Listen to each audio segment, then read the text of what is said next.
Halo semuanya, kali ini saya akan menjelaskan materi sejarah Indonesia kelas 11, yaitu peran para tokoh sekitar proklamasi.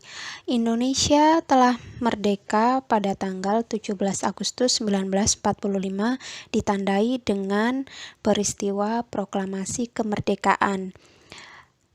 Keberhasilan peristiwa proklamasi kemerdekaan ini didukung oleh banyak tokoh yang terlibat di dalamnya. Mari kita lihat satu-satu siapa sajakah tokoh-tokoh yang berperan dalam peristiwa sekitar proklamasi. Yang pertama yaitu Insinyur Soekarno atau yang lebih akrab dipanggil Bung Karno. Beliau adalah pahlawan proklamator yang lahir di Surabaya 6 Juni 1901.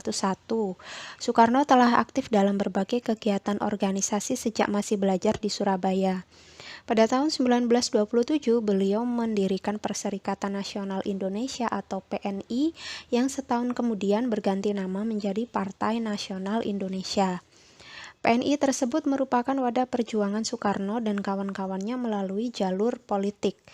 Nah, karena aktivitasnya di PNI inilah Soekarno ditangkap dan dipenjara oleh Belanda.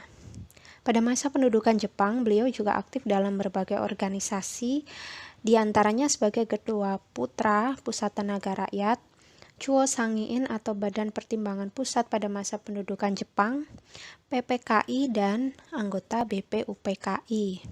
Soekarno juga kita kenal sebagai Presiden pertama Republik Indonesia. Peran Soekarno dalam peristiwa proklamasi. Bersama Muhammad Hatta, Soekarno menjadi tokoh sentral yang didesak para pemuda agar segera memproklamasikan kemerdekaan Indonesia, karena saat itu Jepang sudah kalah dalam perang melawan sekutu. Hingga akhirnya ia harus diamankan ke Rengas Dengklok, Jawa Barat oleh para pemuda. Setelah peristiwa Rengas Dengklok, Soekarno bersama Muhammad Hatta dan Ahmad Subarjo merumuskan naskah proklamasi dan menuliskannya pada secari kertas.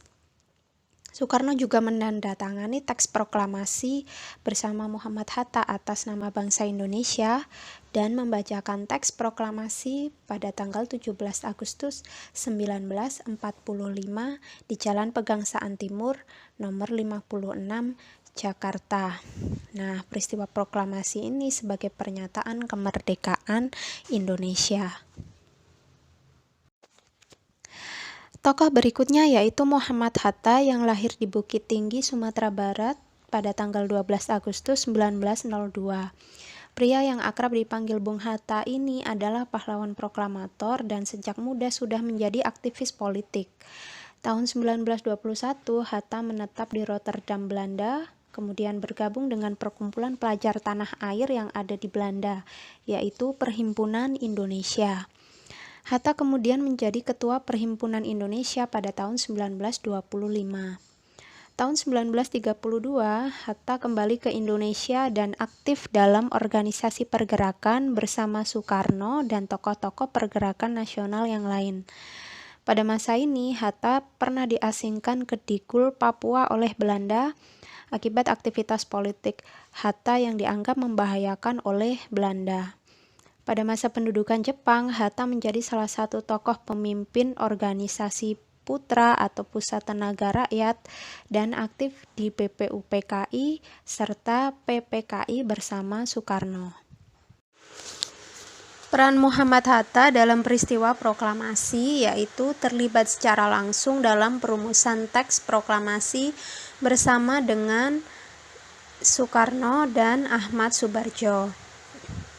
Beliau juga ikut menandatangani teks proklamasi bersama Soekarno atas nama bangsa Indonesia.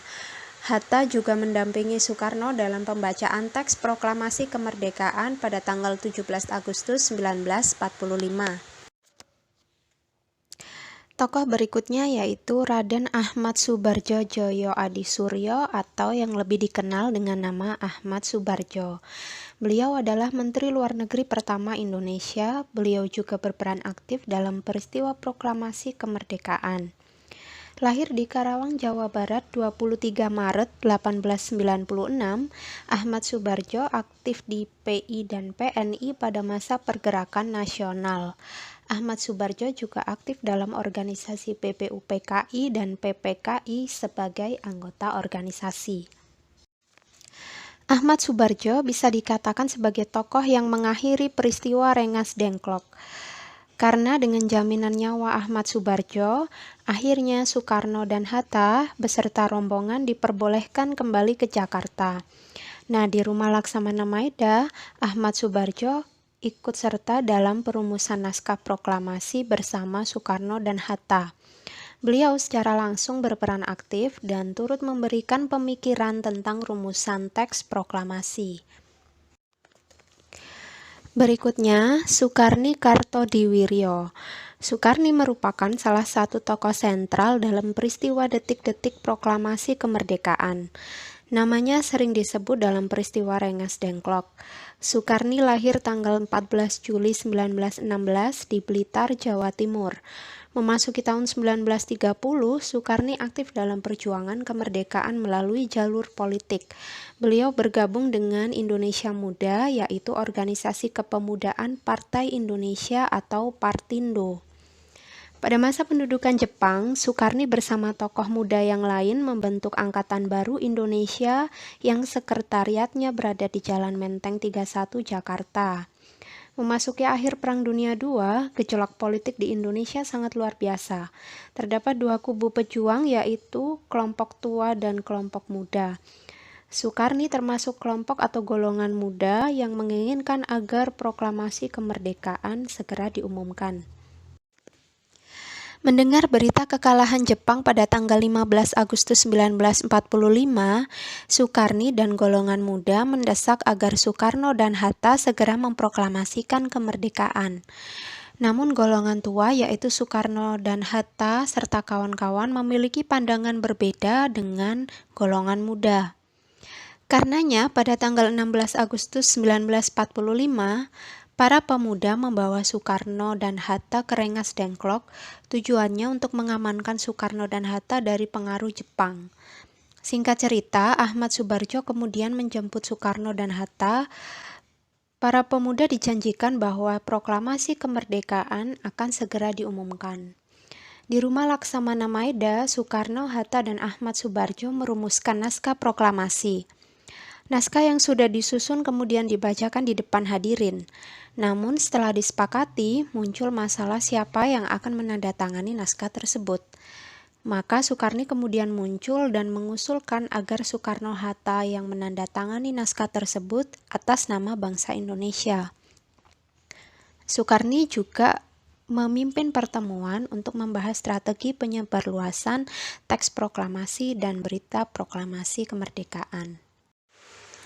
Tokoh berikutnya yaitu Sayuti Melik. Sayuti Melik memiliki nama lengkap Muhammad Ibnu Sayuti. Lahir di Yogyakarta 25 November 1908. Sejak muda sudah aktif pada gerakan politik dan jurnalistik. Sayuti Melik bahkan pernah ditangkap Belanda karena dicurigai terlibat dalam gerakan politik atau aktivitas politik bawah tanah pada saat itu. Nah, berkaitan dengan perannya dalam peristiwa proklamasi, ia dipercaya sebagai tokoh yang mengetik teks proklamasi yang ditulis tangan oleh Soekarno. Tokoh berikutnya adalah B.M. Dyah, salah satu tokoh pejuang kemerdekaan Indonesia. Beliau lahir di Banda Aceh pada tanggal 7 April 1917 dengan nama asli Burhanuddin. Beliau adalah seorang jurnalis. Burhanuddin pernah ditangkap oleh Jepang karena berupaya mendorong semangat para pemuda untuk memperjuangkan kemerdekaan. Setelah peristiwa Rengas Dengklok pada tanggal 16 Agustus 1945, Soekarno, Hatta, dan Ahmad Soebardjo merumuskan naskah proklamasi di Rumah Laksamana Maeda. Burhanuddin atau B.M. Dyah bersama para aktivis muda lainnya menunggu di ruang tengah rumah tersebut. Setelah selesai dirumuskan, naskah kemudian diberikan kepada Sayuti Melik untuk diketik. Begitu naskah proklamasi selesai diketik, naskah asli tulisan tangan Bung Karno kemudian dibuang begitu saja ke tempat sampah.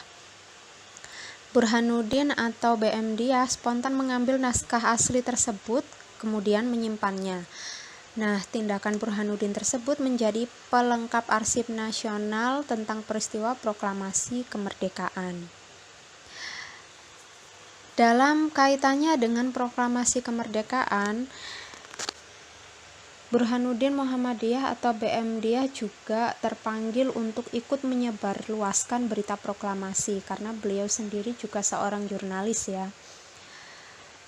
Karena media Asia Raya ditutup ketika Jepang kalah dari sekutu, BM Dia berusaha merebut percetakan Jepang Jawa Shimbun yang akan dimanfaatkan untuk menyebarluaskan berita proklamasi ke seluruh pelosok tanah air. Tokoh berikutnya adalah Latif Hendraningrat. Latif Hendraningrat dulunya adalah komandan peta pada zaman Jepang. Pangkat terakhirnya adalah komandan kompi sebelum peta dibubarkan. Peranannya dalam peristiwa proklamasi adalah beliau ikut mempersiapkan acara pembacaan teks proklamasi kemerdekaan pada tanggal 17 Agustus 1945 di Rumah Soekarno. Nah, Latif juga diberikan tugas untuk menyiapkan anak buahnya supaya berjaga di sekitar rumah Soekarno agar menjamin keamanan selama acara berlangsung. Latif dengan dibantu Suhud juga bertugas mengibarkan bendera merah putih, dan yang membawa bendera merah putih adalah SK Trimurti. Tokoh-tokoh lain yang turut andil dalam peristiwa proklamasi diantaranya Suhud yang ditugasi untuk menyiapkan tiang bendera, kemudian bersama Latif Hendraningrat menjadi pengibar bendera merah putih pada saat proklamasi 17 Agustus 1945.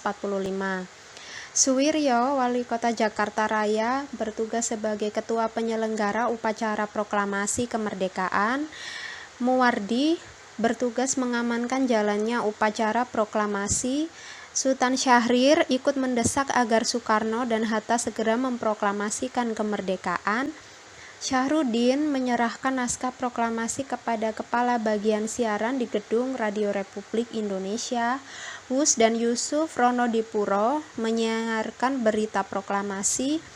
Kemudian setelah peristiwa proklamasi 17 Agustus 45, LN Palar dan Sumitra Jaya Hadikusumo memperjuangkan Indonesia melalui jalur diplomasi dalam upaya mendapatkan pengakuan internasional atas kemerdekaan Indonesia. Nah, demikian adalah tokoh-tokoh yang telah berperan dalam peristiwa sekitar proklamasi.